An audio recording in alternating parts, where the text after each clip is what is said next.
Sí, los estoy grabando.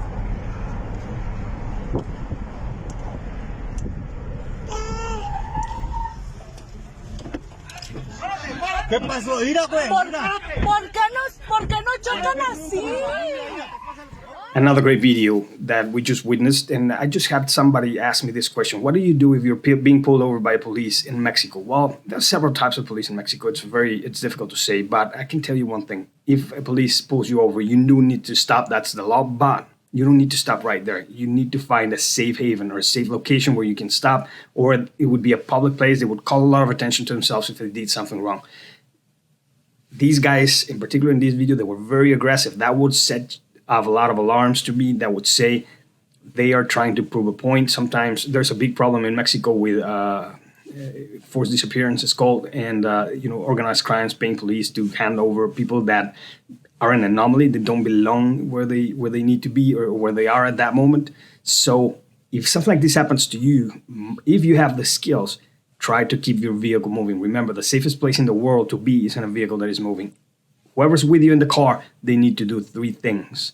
And they need to practice this, because if you haven't practiced it, don't expect the combat fairy, like Lieutenant Colonel Grossman says. Don't expect the combat fairy to come down, hit you in the head with a combat wand and make you do things you never practiced before. If you haven't practiced it, you're not going to be able to do it. So you have to do 3 things. First, send your location to somebody. Send a live location if you have WhatsApp. If not, send your location somehow to somebody so we can know your last location in case it's needed.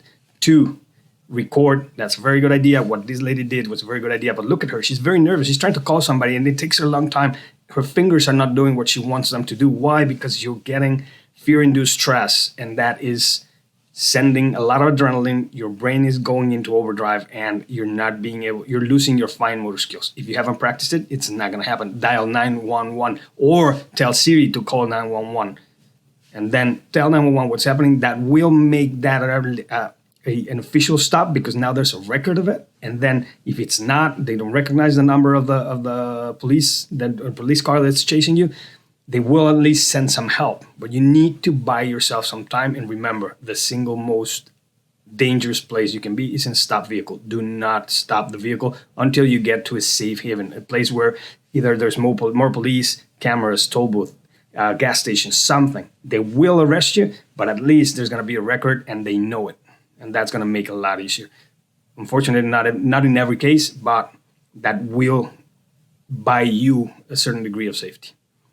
Remember, we appreciate your comments. If you know of anybody that has been through some kind of situation similar to this, drop it off in the comments. We'd love to hear about it. If not, we'll see you next time.